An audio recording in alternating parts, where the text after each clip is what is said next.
Welcome everyone to Life Happened, the place where people send in their very personal life stories for us to share with you. You can make a huge difference in their lives by sharing your feelings and advice for them in the comments below. My name is Emma, your host, and this story is from Ben. Dear Emma, my name is Ben, and I'm a businessman with numerous business ideas, but I am broke. This is not because I am lazy. I have always been high in my classes, and I try to spend below my earnings. It's so sad that despite my zeal to gain financial freedom when I hit 40, I am 36 now, I don't know if I will get my daily bread tomorrow. Note, must be a very trying time for you.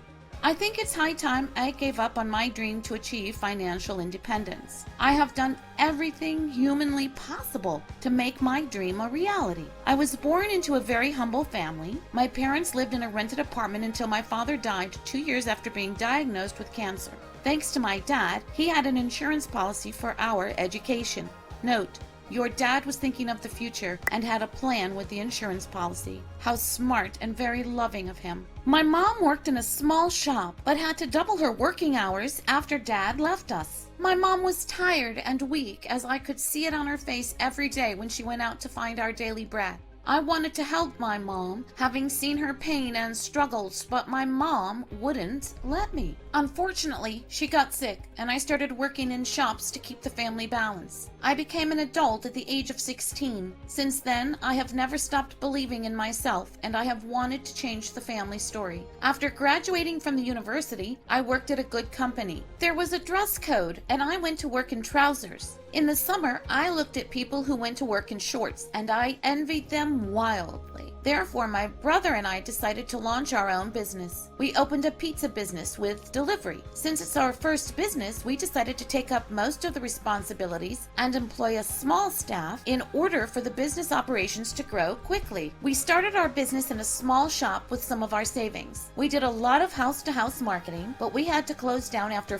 4 months of operation and lost most of our capital in a very short time. It was easy for us to blame ourselves for not having enough plans and our lack of time to handle the business. Note, having a good thought-out business plan can mean the difference between success and failure. My brother and I then decided to start a coffee business. We wanted to open a coffee shop, not a pizza shop again, and we were ready to quit our jobs. We wanted to do it like in other jobs in our vicinity that were doing very well already, but we planned to do it better. Although we did not have any experience in making coffee, we believed that we could learn anything and do it better than those already in the business. We were dissuaded from this idea, though, because my brother talked to an experienced coffee owner in the area, not so far from ours, and he said that the coffee shop wouldn't take off with just coffee. It is necessary to launch a full-fledged kitchen with soups, salads, and main courses. We were not ready to make a kitchen, so we took the advice of the coffee shop owner and did not start the coffee shop. Note, you made the right decision.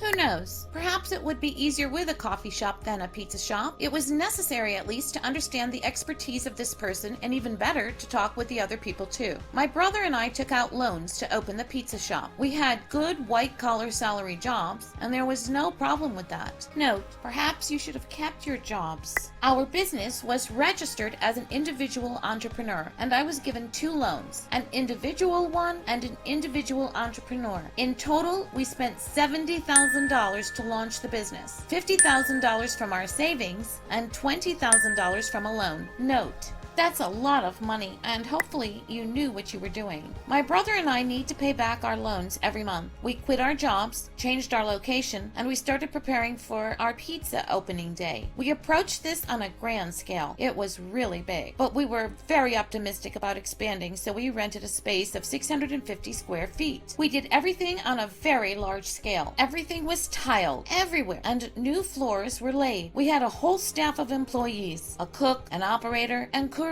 My brother and I were working very hard. We always give our all into any business. As a result, we already spent a lot at the start. However, this was not obligatory. Then I had to cut staff costs. At one time, I had to take orders, prepare pizza, and deliver it to customers. But the cost of repairs and equipment could not be returned. To cut costs, I had to take orders, cook, and deliver pizza myself. Note, perhaps you were way over your head with this business. Actually, we have a book referenced in the description description box below relating to this story, and now would be a good time to hit the like button. Our first pizza opened in 2017. We launched it. We were waiting for orders, but there were no orders. We made our next stores as close as possible to crowded places. For example, the second pizza store was opened at the food court. It is still one of the most successful outlets in a financial sense. Since we initially focused on delivery, we planned to advertise using flyers, but that marketing didn't work. First, we tried official advertising in elevators. It was expensive. Our posters were hung in all elevators in the surrounding areas. The reaction was almost zero. Note, did you try other methods of advertising? Then we decided to do mailbox spam. The leaflets turned out to be disgusting, both in terms of quality and content. These bad leaflets were scattered in the mailboxes by the same bad distributors. Most likely, they just threw our ads in the trash. There was a small return from the leaflets. Orders were sent, but still, everything was bad. There was some revenue, but very little. Enough only for salaries. We asked couriers to distribute leaflets on orders and deliver them ourselves. There was no noticeable result. Note, perhaps you were so busy with the pizza shop that you didn't have the time to invest in a good marketing plan. We had to rely only on leaflets because we were let down with the site and could not provide online advertising. We employed a freelance guy to build our website. In the end, this freelancer acted like a classic leaping freelancer. First, after 2 weeks, he writes, "I have everything almost ready, but I have a wedding." We never got the site. At first, he disappeared for a while, and when he showed up, he said that something was not working out for him in general. He returned our $5,000 to us, which he took for the wedding, and gave us everything that he could do on the site. In general, it turned out to be a classic story with a freelancer. All the deadlines had passed, and the wrong thing had been done, and not good at all. And everyone was dissatisfied with each other. Note, not all freelancers act and perform as the one you chose. The majority are very good and professional at their work.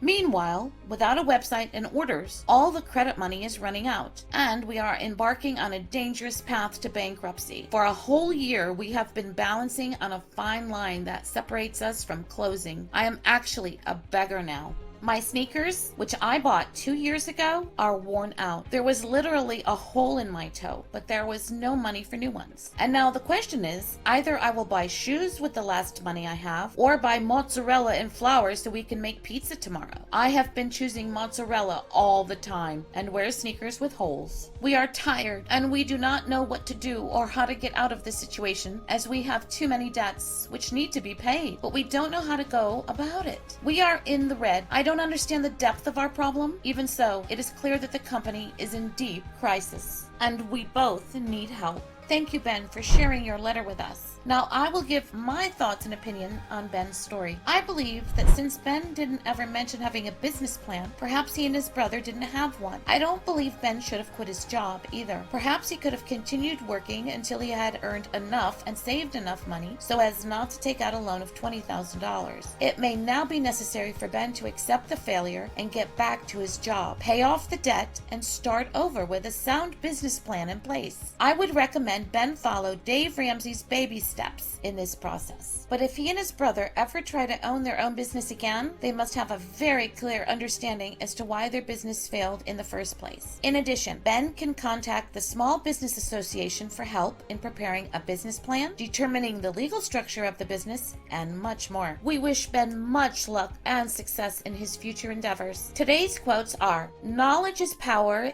time is money," by Robert Thier, and "The type of person you are is usually reflected in your business. To improve your business, first improve yourself," from the book Wealth for All, Living a Life of Success at the Edge of Your Ability. So, perhaps you may have a comment, opinion, question, or answer to Ben's story. If so, we would like to hear from you, and you can read other people's comments and opinions below relating to this letter. And remember that by liking and subscribing to Life Happened, you will hear me read letters every week on Monday, Wednesday, and Friday, which people send us about issues they are dealing with in their lives. These are real-life personal stories and people's everyday experiences. Also, don't forget, if you have a personal story or issue which you would like to share with us, please send us an email using the email provided in the description box below. We would be very happy to hear from you. We thank you for joining us here today where life happened. See you next time and have a wonderful day.